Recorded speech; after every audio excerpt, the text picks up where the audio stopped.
लोग थे, रिश्तेदार थे कुछ इस तरह के, गली के ऐसे कहते थे कि लड़की खेल रही है, क्या खेलेगी और ये वो। मेरे ख्याल से बॉलर्स को ही क्या कहते हैं, सिक्सर्स लगते हैं, कोई बैटर्स को तो लगेंगे नहीं।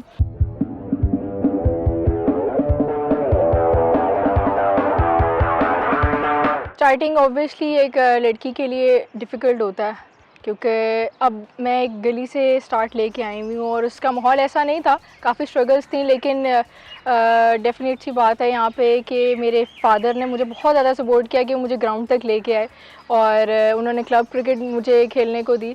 तो हर्डल्स और स्ट्रगल्स दोनों एट द सेम टाइम मैंने उसको फेस किया। तो डेफिनेट सी बात है, इसका क्रेडिट मैं अपने फादर को दूंगी, क्योंकि उन्होंने मुझे आज यहाँ तक सपोर्ट किया है, तो मैं आज इस लेवल तक पहुँची हूँ। जहाँ तक मुझे याद है, व्हेन आई वाज 10 या 11 ईयर्स ओल्ड, तो मुझे नहीं याद कि वो मेरा हाथ ऑटोमेटिकली ऊपर से ऐसे घूमता था। तो मैं एक जगह गली में ही खेल रही थी, तो वहाँ से एक मुझे यूनिवर्सिटी के कोच ने देखा था। तो फर्स्ट टाइम मैं अपनी 8th क्लास से यूनिवर्सिटी में प्रैक्टिस कर रही हूँ।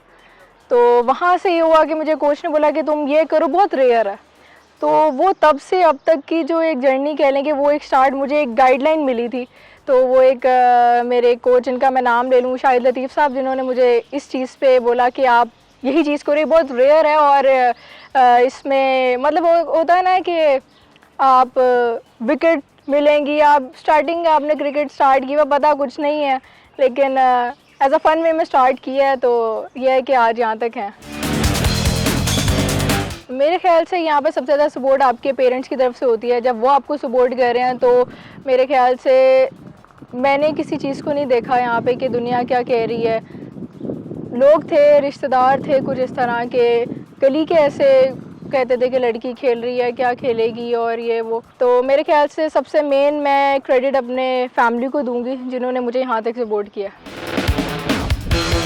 दिमाग में मतलब यही था कि एक बहुत बड़ा दिन है और आप पाकिस्तान को रिप्रेजेंट करने जा रहे हो। मुझे उसी चीज़ की बहुत ज़्यादा खुशी थी कि एक हमने, कहते हैं ना कि वो एक बॉल था, एक इंटरनेशनल का आपको एक टैग लग रहा था साथ। तो मैं तो खुश ही बहुत थी कि यार मुझे बॉलिंग करने के लिए मिली है। तो मैं नर्वसनेस थोड़ी बहुत थी वो पहली बॉल तक, सिर्फ कि पहली बॉल डिलीवर हुआ है, then I was very confident about my bowling के। देन मैंने अपने दूसरी बॉल पे विकेट ली थी, तो कॉन्फिडेंस और बढ़ता रहा। और यह कि कैप्टन ने बहुत ज़्यादा सपोर्ट किया, टीम बहुत ज़्यादा सपोर्ट कर रही थी इस मामले में। तो ये क्रेडिट टीम और कैप्टन दोनों को जाएगा। ऑस्ट्रेलिया में जब बेथ मुनी को मैं बॉलिंग कर रही थी और वो लेफ़्ट हैंडेड बैटर है, तो उन्होंने मुझे काउ कॉर्नर पे जब पहला 6 मारा, अगेन मैंने वहाँ से 2 और खाए थे। तो सुना ही था वो ऐसे खेलते हैं वैसे खेलते हैं, बट मैं बहुत ज़्यादा कॉन्फिडेंट थी उस टाइम पे भी। मैंने छिक्के खाए वो बात नहीं, लेकिन मैंने उस जगह से खाए जहाँ मैं करना चाहती थी बॉल। लेकिन वो एक लर्निंग प्रोसेस मेरे लिए हमेशा रहेगा, क्योंकि कहते हैं ना कि जो आपको मतलब मेरे ख्याल से बॉलर्स को ही क्या कहते हैं, सिक्सर्स लगते हैं, कोई बैटर्स को तो लगेंगे नहीं। 2017 में अंडर 17 मैंने खेला था, जहाँ पे मेरी एज अ बैटर मतलब फ़र्स्ट टाइम मैंने जब अपने ट्रायल्स दिए थे, मैंने एज अ बैटर दिए थे। तो उसके साथ साथ बॉलिंग भी करती थी, फील्डिंग, मतलब मुझे ऐसा होता था कि यार मुझे कुछ भी करवा दो, मुझे बस क्रिकेट खेलनी है ना।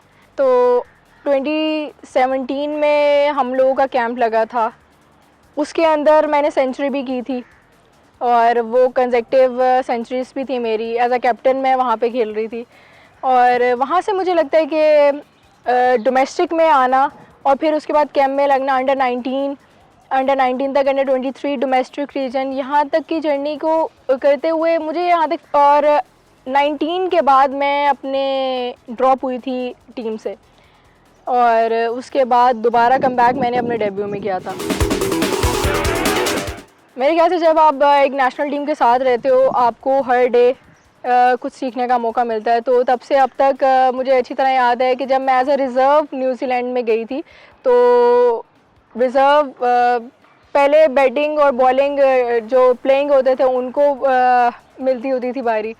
उसके बाद मैं एक्स्ट्रा वहाँ पे प्रैक्टिस करती थी। मुझे लगता है कि जब एज अ रिज़र्व मैं फ़र्स्ट टाइम न्यूजीलैंड में गई थी, तो तब मैंने और ज़्यादा वर्क किया नेशनल कोचेस के साथ, और वहाँ पे रह के मैंने अपनी और ज़्यादा इम्प्रूव की। देन उसके बाद मेरा डेब्यू हुआ था। ओबियसली मेरी ख्वाहिश है कि मैं हर फॉर्मेट में पाकिस्तान के लिए खेलूं, और कंसिस्टेंट बॉलिंग की जहाँ तक बात है तो ओडीआई एक डिफरेंट फॉर्मेट है, टी20 एक डिफरेंट है। तो डेफ़िनेटली मेरी यही ख्वाहिश है कि मैं हर फॉर्मेट में अपनी टीम के लिए अच्छा करूं। डेफ़िनेटली यहाँ पे है कि एज़ अ बॉलर मैं जब नेट्स में बॉलिंग कर रही होती हूँ तो कोशिश करती हूँ कि मैं जहाँ 2 बॉलें हूँ वहाँ 3 बॉलें फेंकूँ, तो इसके लिए लंबे स्पेल्स में मैं और काम करूँ ताकि कि मैं ओडीआईज़ में अपीरेंटली पाकिस्तान के लिए कर सकूँ। टी20 क्रिकेट इज़ वेरी फास्ट। मेरे ख्याल से टी20 में एज़ कम्पेयर टू ओडीआईज़ आपका ज़्यादा दिमाग, ज़्यादा एनर्जी और उसकी एग्जीक्यूशन जो आपका प्लान है उस पर ज़्यादा, मेरे ख्याल से आपका दिमाग ज़्यादा चलता रहता है, और आपकी फ़िटनेस लेवल भी उसमें मार्क हो जाता है कि भाई किस लेवल का ये प्लेयर है। तो मेरे ख्याल से मैं टी20s खेली हूँ अभी तक, और मैं टी20 में अब ऐसा है कि बहुत मज़ा आता है उसको खेल के। अब ओडीआईज़ में मेरी ख्वाहिश है कि मैं वो भी अपने पाकिस्तान के लिए कंसिस्टेंट वे में खेलूँ। एज अ प्लेयर टी20 is all about attacking game के आपने किस टाइम पे दूसरी टीम पे अटैक करना। तो मेरे ख्याल से जो इंडिया, इंग्लैंड और ऑस्ट्रेलिया बेसिकली वो क्रिकेट खेल रहे हैं, वो अटैकिंग क्रिकेट खेल रहे हैं एशियंस के निस्बत। और एज अ प्लेयर अगर मैं उनको देखती हूँ तो बस यही फील होता है कि मतलब कि पाकिस्तान की भी जैसे अटैकिंग क्रिकेट हम उसको उनको देख के और इम्प्रूव कर सकते हैं। मतलब मैं न्यूजीलैंड की बात करूँ, जब मैं बाहर एज अ रिज़र्व बैठ के देखती थी तो उसमें लिए मैं लर्निंग प्रोसेसिंग, सब कुछ लर्निंग प्रोसेस मेरे लिए यही चल रहा था कि इनके लिए कितना डिफरेंट है, और मैं अगर एज अ प्लेयर अंदर खेल रही होती तो उस टाइम पे क्या कर रही होती। तो बस यही है कि वो लोग अटैकिंग क्रिकेट बहुत ज़्यादा खेलते हैं और अपनी शॉट्स पे और अपने पे बहुत ज़्यादा बिलीव रखते हैं। मेरे ख्याल से कंपटीशन मेरा खुद के साथ है, क्योंकि एज अ बैटर भी अगर मैं खेलूँ तो उस टाइम पे मैं अगर बैटिंग कर रही हूँ तो मैं ये समझ के खेलती हूँ कि मैं एज अ बैटर खेल रही हूँ, बॉलिंग कर रही हूँ तो मैं एज अ बॉलर खेल रही हूँ। तो कंपटीशन मैं इस तरह का महसूस नहीं करती, लेकिन यही है कि जब भी उनसे कॉन्वर्जेसन होती है तो हम लोगों की बॉन्ड आपस में बहुत अच्छा है। इवन मेरे अक्सर स्टांस पे निदाबाजी खड़ी होती हैं, अनमबाजी खड़ी होती हैं, तो उनके साथ वो एज अ सीनियर एक्सपीरियंस उनके पास ज़्यादा है, तो वो अक्सर गाइड करती रहती हैं, क्योंकि गाइड करती रहती हैं इसी चीज़ के लिए कि यहाँ पे नहीं, यहाँ पे ये अच्छा होगा। और इवन दो इन मैचेस में भी डेफिनेट सी बात है, अगर एक प्लेयर उसकी ख्वाहिश रहेगी एज अ फेवरेट बॉलर, तो मेरी ख्वाहिश है कि अभी उसके बाद मेरा उनसे कोई मीटअप नहीं हुआ, लेकिन ख्वाहिश यही है कि उनके साथ बॉलिंग करूं और सीखूं मज़ीद। और मेरे ख्याल से एक एज अ प्लेयर अगर वो किसी को प्रेज़ कर रहे हैं तो मेरे ख्याल से एक प्लेयर के लिए और मोटिवेशन यही होता है कि उनके बैक पे हमारी मेंस क्रिकेट हमको इस तरह में सपोर्ट कर रही है आगे भी।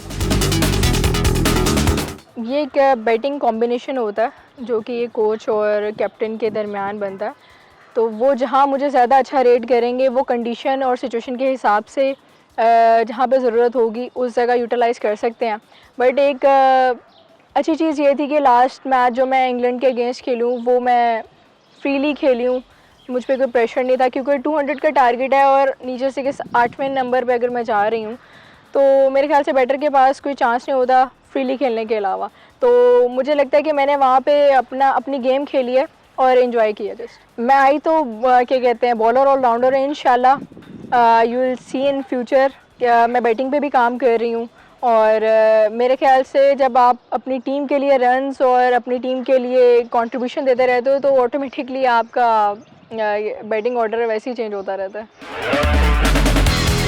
टीम में खैर सबके साथ मेरी बातचीत है, सबको बहुत ज़्यादा तंग करती हूँ मैं, किसी के साथ भी अगर बैठ जाऊँ तो बहुत मेरा छेड़खानी लगी रहती है।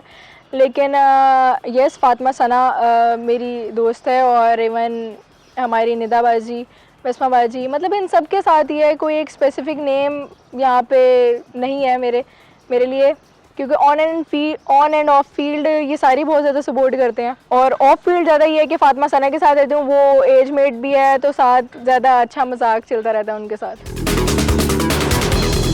फर्स्ट टाइम हम लोग फर्स्ट टाइम पाकिस्तान की ही लीग हो रही थी, और फॉरेन प्लेयर्स के साथ जब आप एक अपना ड्रेसिंग रूम शेयर कर रहे हैं तो हर चीज़ पे आप उनको नोट कर रहे होते हैं, वो भी और हम भी। तो एज अ जूनियर मैं उन्हीं को देख रही थी, और बहुत कुछ उनसे सीखने को मैं not even in dressing room, on field जब वो बैटिंग कर रहे हैं, उनकी बॉलिंग कर रहे हैं, तो it's a lots of difference. और अच्छा लगा उन लोगों के साथ, और उम्मीद करते हैं कि वो आगे भी आएँ और पाकिस्तान की क्रिकेट को अच्छे लेवल तक और बना सकें। मेरे ख्याल से हमारी वुमेंस क्रिकेट की यही ख्वाहिश है कि हर साल PSL हो इस तरह, और अपॉर्चुनिटीज़ हमें मिलती रहें ताकि क्या हमारी क्रिकेट ग्रो करे। टॉप स्पिन और सीम बॉल, और एज आ गुगली उस पर मैं अभी और ज़्यादा मज़ीद काम कर रही हूँ, और ये अभी मेरी लर्निंग प्रोसेस वाला है, इसमें मैं और ज़्यादा काम करना चाहूँगी। और लेग स्पिन डेफिनेट सी बात है, वो मैं करती हूँ, वो तो फेवरेट होगी, लेकिन एक टॉप स्पिन और जो एक सीम बॉल होता है डेफिनेटली अभी और अभी 1 साल हुआ है, और जितना मैं टीम के साथ रहूँगी, कोचेस के साथ, डिफरेंट कोचेस के साथ काम करूँगी, तो मुझे लगता है कि और इम्प्रूवमेंट की ज़रूरत भी है, और इंशाल्लाह और इम्प्रूवमेंट भी आएगी। मेरे ख्याल से जब आपके साथ कोई कोच या आप अपनी अलहदा प्रैक्टिस भी कर रहे हो, तो आपका एक विजन होना चाहिए कि आपको क्या अचीव करना। तो बस आई नो माई फ्लॉज के उसमें क्या क्या चीज़ों पे मुझे मज़ीद करने की ज़रूरत है, तो इंशाल्लाह इन फ्यूचर और अपकमिंग हमारी सीरीज़ में भी आप क्या कहते हैं डिफरेंस देखेंगे। से फर्स्ट ऑफ ऑल मैं एज अ बॉलर अपने आप को टॉप 10 रैंकिंग में देखना चाहती हूँ, और फिर एज अ ऑलराउंडर, और एंड ऑफ द करियर मेरे ये सारे मेरे पास हों कि एज अ ऑलराउंडर भी रह चुकी हूँ, और ये कि एज अ टॉप ऑलराउंडर मैं अपने आप को देखना चाहती हूँ। एडवाइस यही है कि आप लोगों को क्रिकेट आगे इन फ्यूचर मिलेगी, और मेरी अपील पेरेंट्स से है कि लड़कियां अगर क्रिकेट खेलना चाह रही हैं तो उनको खेलने दें और सपोर्ट करें, क्योंकि हमें टैलेंट बहुत है और अपॉर्चुनिटीज़ भी हमें बहुत मिल रही हैं आगे। तो आप लोग खेलें और पाकिस्तान का नाम रोशन करें।